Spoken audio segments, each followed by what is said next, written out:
শহীদ রাষ্ট্রপতি জিয়াউর রহমান তিনি সর্বপ্রথম এই বাংলাদেশে গণভোট কায়েম করেছিলেন।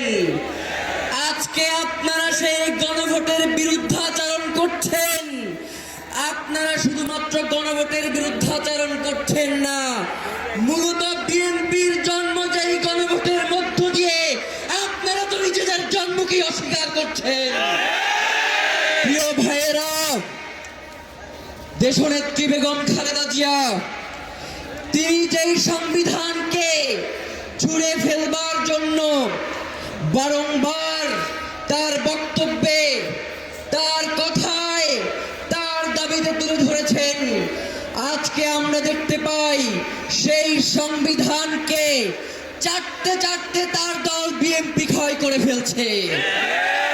সুতরাং যেই বিএনপি তার শহীদ প্রেসিডেন্ট জিয়াউর রহমান যিনি এই দলের প্রতিষ্ঠাতা তাকে স্বীকার করে না, যেই বিএনপি বেগম খালেদা জিয়ার কথা রাখে না, সেই বিএনপি তো তলাবিহীন ঝুড়ি, সেই বিএনপির কোন মেরুদণ্ড নাই।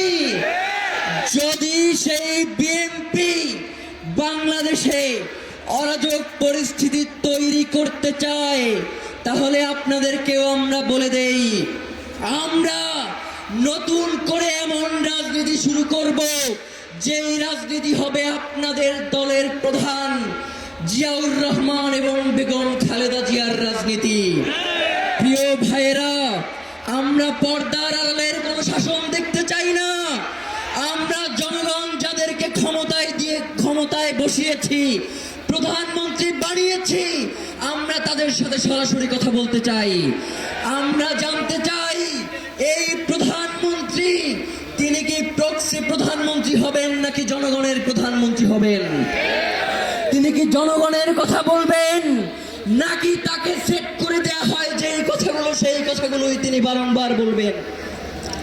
প্রিয় ভাইয়েরা, যদি এই রাষ্ট্রে গণভোটের রায় মানা না হয়, এই রাষ্ট্রে সংস্কারগুলো বাস্তবায়ন করা না হয়, এই রাষ্ট্রে জুলাইকে অস্বীকার করা হয়, তাহলে এই রাষ্ট্রে যারা ক্ষমতাসীন রয়েছেন তাদেরকে আরেকটি ৩৬শে জুলাইয়ের জন্য প্রস্তুত থাকতে হবে।